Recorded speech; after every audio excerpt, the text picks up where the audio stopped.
This is my review of the Trek Session 9.9 2018 27.5 version. If you like the video, please subscribe below and comment below. And if you like the video, please hit the like button. So first off, I want to talk about the big changes that have come about with the new bike versus the 2017 to 2018 version. So the first big change is the shock mount location. So here's my older 2012 to 2014 model. This is the 26er version. The big difference is the shock mount here. Also on the 2015 to 2017 version, they use the same shock mount. The only difference was they went to a 27.5 wheel size. So the big difference is the shock mount location here. It attaches directly across from the chainstay, and the new shock mount location bolts directly down here onto the frame. The reason they went with this design previously was they said because having it attached to the chainstay added a little bit more progressivity to the shock to compensate. But now they went to the new air shock. They said with the air shock there was more tunability and they didn't need that to do this design. And personally I think this is a little bit more of an expensive design. They also said the new design increases stiffness by 30%. And the other big change that I really liked was the increase in reach. The reach across the board has gone up about 2 centimeters across, so I felt the extra large version was still a little bit too small for me at 6'2", so that extra 2 centimeters of difference really makes a big difference. The BB has also dropped. Right here there's a mono chip that you can flip between high and low, and it was kind of basically before it was kind of like high and extra high, which were both far too high. So the new one is now kind of high and low is where most people on the West Coast will want to ride it. I've never even ridden this bike in the high setting, and the BB drop is about 0.7 of a centimeter, which is fairly significant. The other big change is the standover drop. The standover drop has dropped about 5 centimeters according to their new stats over the previous version, which is the height from the bottom if you're standing up to here. So if you're a shorter person, you may notice it. For me, I've never had an issue, but it's not like my groin's ever coming in contact with that unless I'm falling. But if you're a shorter rider, that may make a difference for you as well. And the other change that really wasn't talked about too much, but I find is a great improvement, is the cable routing. So this one is the older version, the 26er. It was a full carbon design except for the chainstay here. The newer one had a carbon chainstay. The 2015 to 2017 had a carbon chainstay, but they didn't have this internal routing. So on these aluminum chainstay bikes, the derailleur cable went through here, and then it was routed through the chainstay, and you could see how it could pop out. It popped out here. On 15 to 2017 versions, they actually used a chainstay the cable that came out and was actually routed underneath the bike through this carbon armor protection piece, which it wasn't as great, and I didn't like the design. And also there was an issue with the chainstays cracking on those carbon ones. So that was another issue. So the newer ones have this similar design, and then there's actually a cutout where I think it's right in here where it runs inside, and it runs through and then pops out here just like this. And the really cool thing is on the opposite side, see mine just the cable here runs along here to attach the brake, and same with the first generation, the 27.5 version. They also had a similar way that the cable ran. But in the 2018 one, it actually runs inside the frame through here and has a little pop out on the inside of the chainstay, and then it pops out here. There's a little hole, and it comes up and attaches. So it's a lot sleeker of a design. I think it's a pretty big improvement. And the one thing that I haven't found anyone actually mention is the rocker link. So this piece here is the rocker link here, and all the versions it's been carbon fiber. Like this one's carbon fiber, the 27.5 one up to 2017 was carbon fiber, and the 2018 version, when I looked on the website, it's actually magnesium. It's a milled out piece of magnesium. So I'm not really sure what difference that makes, but it is something to note. The other thing I want to talk about is in Whistler, Summit Cycles, which is owned by Whistler Blackcomb, they actually rent these bikes. They have a large fleet of them. So I was chatting with some of the guys there, and a big problem they had with the first generation 27.5 version is brake squeal. So there was a big issue when you jam on the brakes with not all bikes, but a fair bit of them. There would be a harmonic resonance that would run through the seat stay and cause this like incredible howl. So how they got around it at Summit is they'd wrap bike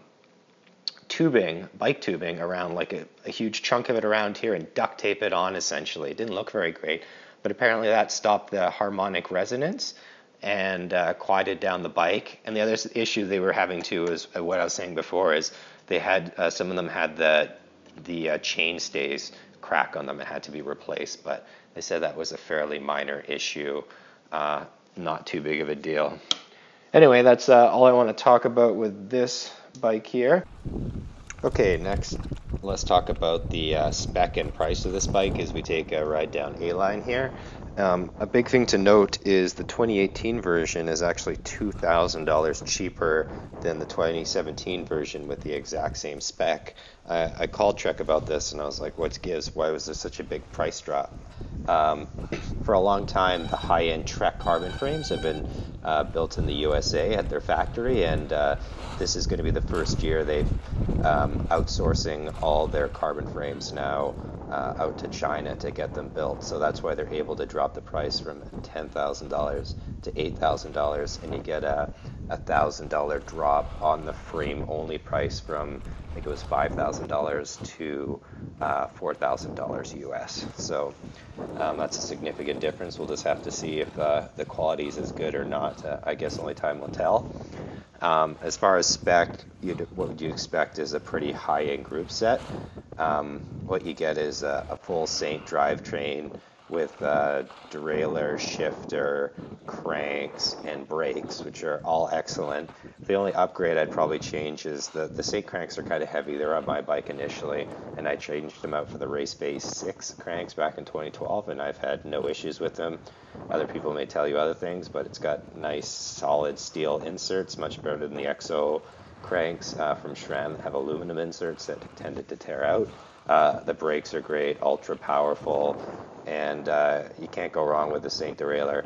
I switched out to Z just because after mine got smashed up, they're really cheap to buy on Chain Reaction Cycles, something like $50. So I just buy 2 or 3 at a time and sell them if I don't need them, and as they bend, I just replace them. One thing to note is you'll find the bike has a lot of rattle. I'll show you that later on in the video. It's basically due to the chain being so close to the chain stay in its lowest gear, so there gets to be quite a bit of rattle from there.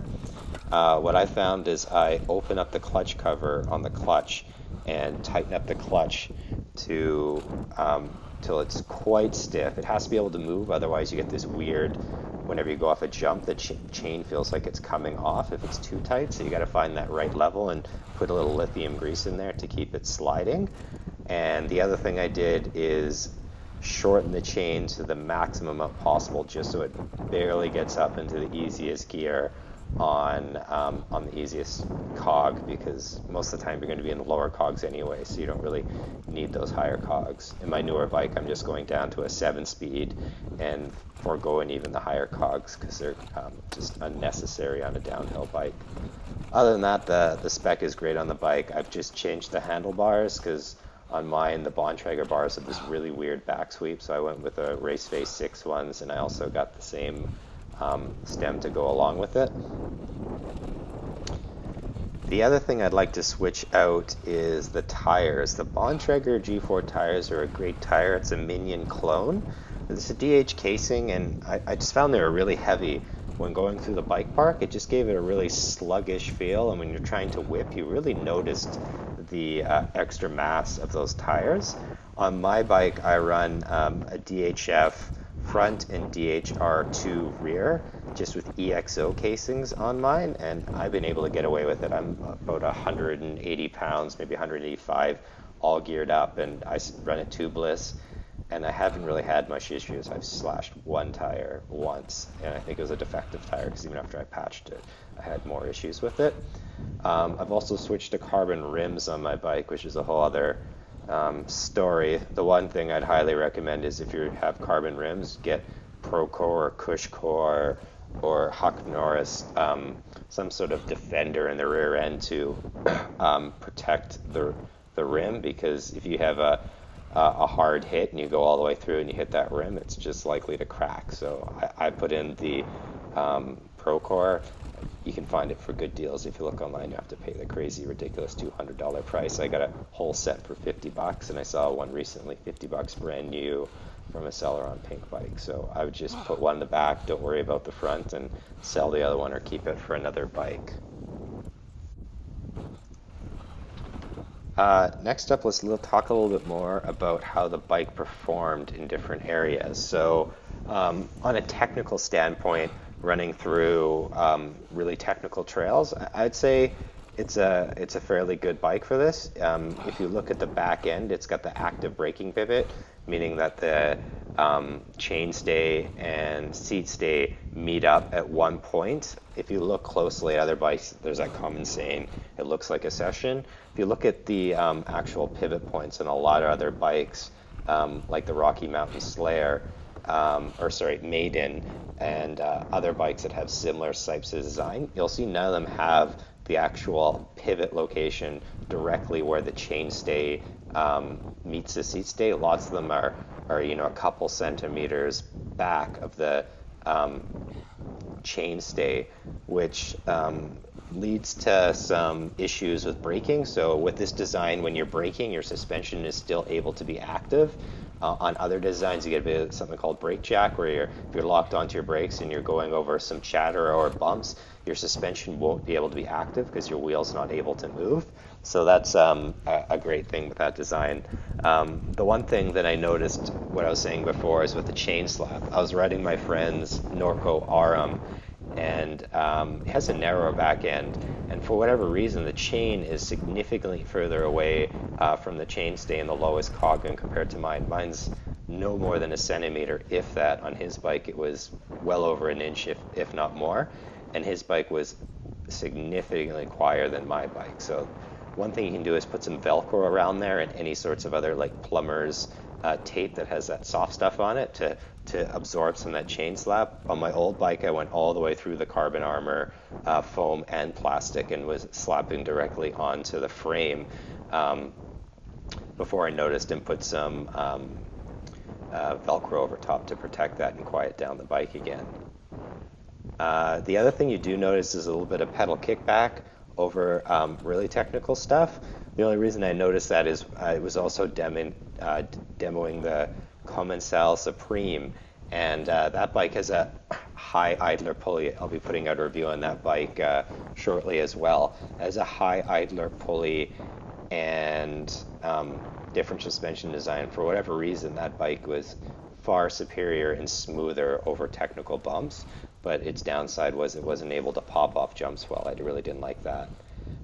Next up, on flow trails, that's what I'm into mostly in the bike park. I do a lot of tech as well, but on a flow trail, the bike is great. It's very stable at high speeds. It's a little bit sluggish at slow speeds, but I think that's more due down to the fact that it's a downhill bike and it's got slack geometry. Any bike that's a downhill bike is not going to be that playful at slow speeds. You really got to be at the high speeds to use it. Just wanted to add a little section in here about how the bike was on the tech. This is mid-freight train, and there's a really tech section coming up after this bridge thing coming here, and it's a good representation of how the bike performs in tech. So let's have a listen.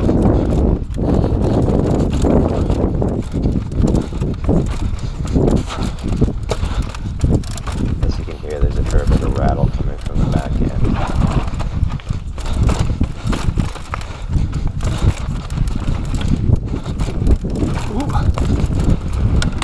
Anyway, that's a good place to try out a bike for real technical terrain, because those rocks are pretty chunky and gnarly, and they end up smashing into your bash guard. The one thing I'll say is with the bottom bracket being a little bit higher than some of the other bikes, you really notice in the corners, it doesn't just really rail corners really hard.